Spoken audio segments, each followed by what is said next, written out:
All right, 2 a.m. on Okeechobee Waterway, and we've been having a rough night. The wind's really picked up, and we found everywhere on this waterway, I don't know if it's because of the dredging or just the type of bottom, it's like trying to anchor in butter or grease. The anchor will just slide, it will not hold. And we've tried, I think, we've repositioned at least a dozen times tonight. And hold for a while and gusting, and it's gusting close to 30, and it's pretty narrow here, so we don't have a lot of room. You have to act. You got 5 seconds before when the anchor breaks loose. You got 5 seconds before you're on the beach on the opposite side. So we went all the way to the windward side. That's where we were trying to anchor, but this time I had enough, so I just drove it up. I don't know if you can see here, but I drove it up onto the right to shallow water until it bumped, and then tied off to these reeds. And I think it's going to hold it. We have the anchor down front, but it's not doing much. But I think tying off to these reeds, I'm going to probably bundle up some more just to make sure. But we're out of the wind and waves here, so there's not a lot of strain. But it was getting ridiculous, and I had to do something. I mean, I thought of this option early, but probably should have done it a little bit earlier. I mean, it's not going to hurt the bottom. It's a steel boat, and it's mostly just sand here, so sand and mud. And I'm not worried about getting off. We just barely, we barely bumped. And yeah, it's 4 feet of water right up to the reeds here. So now hopefully we can relax a little bit. I don't know if I'm going to sleep or not, but I got the anchor alarm set. It's funny because it has this anchor alarm has us sitting in the grass. It's pretty cool.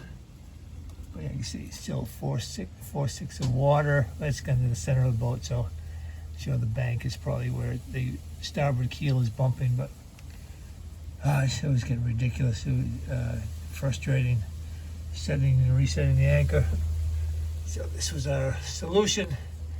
And yeah, gonna go now, tie off to a few more reeds and wait it out till daylight. I'm supposed to blow all day tomorrow though too, but once we're motoring, it's not as bad. It's just can't motor at night here because there's no lit markers. Any markers out there are unlit, and you could hit them at nighttime.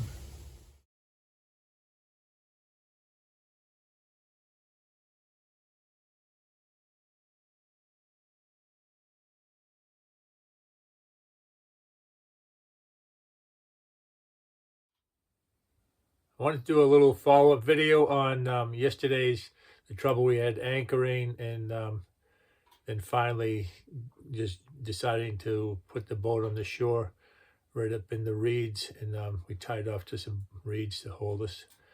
And yeah, we did hit bottom when we went in, and it's probably rocks because they use a lot of riprap here, but I wasn't really worried about it. We've scraped the bottom, and when I get it home, that's why I bring it home after every voyage.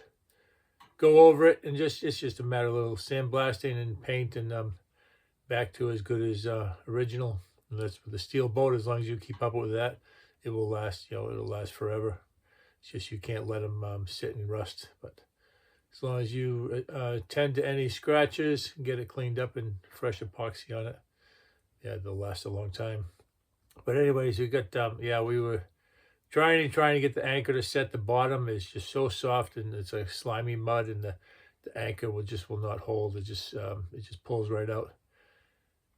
And that ended up being the best solution. I wish I would have tried it earlier, but I didn't know that. I wasn't sure how the contour of the shore was. But anyways, we got stuck in there, and I guess the water level went down. It's funny because the wind's coming off the lake, and there are just openings to the inner canal route that we were taking. When the wind is driving the water in this direction, the level can go up and down, and it creates some currents and kind of makes the level go up and down of the lake at one end where the wind's blowing. So when we got up in the morning, we were stuck pretty good because when we first anchored, we could feel it bouncing on the bottom. You could hear it, bang, bang, bang, bouncing on the bottom. And the rudder was somewhat stuck in the mud. But when we got up in the morning, it was had gone down, so we were stuck pretty good. But untied us from all the reeds, and then we just pulled. Luckily, the wind was blowing offshore, puts you off the shore. And that's why we got up close to shore, to protect us from the wind. But we were able to just pull the jib out, and then we both got on the bow to lighten the stern, get the stern off, and with a couple good gusts, it finally broke free, and we were able to sail off with there's no the only damage will be paint. And then even later on in the day, we were coming down the canal, and they're charted pretty well, but there's not a lot of detail. And we were not in the center, but pretty far from one shore. I mean, the whole canal is probably only in narrow spots. It can be 200 feet wider. It can be 400 feet, but looked like we were safe, but we hit something real solid, and it caused the boat to jump up. We hit the starboard keel, but went below and checked, no leaks. So yeah, it survived again. It'll just be another scar and a scratch in there, and clean it up when I get home. But it was quite a night. We didn't get to, Tina went in about 2 in the morning. I didn't go in until about 3 in the morning. And I slept for maybe 3 or 4 hours, which was fine. Then we sailed all day today, or motored most of the day today, and got into a better part, through the locks, to a part of the canal where the water level is down. We protected one from further from the lake, so not as windy, and tonight is nice and calm. So we plan on a good long night's sleep.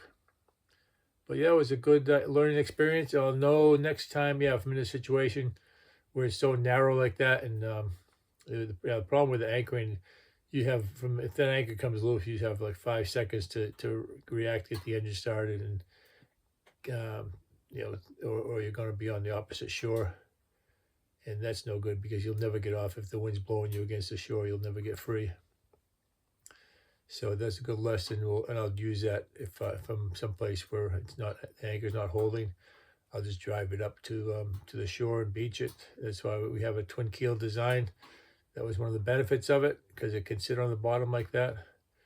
And as long as it's someplace where you can do it at, if you hit a low tide, you can always just wait for the tide to come up, and it'll free up. But just gotta watch the water level so you don't get hung up too much.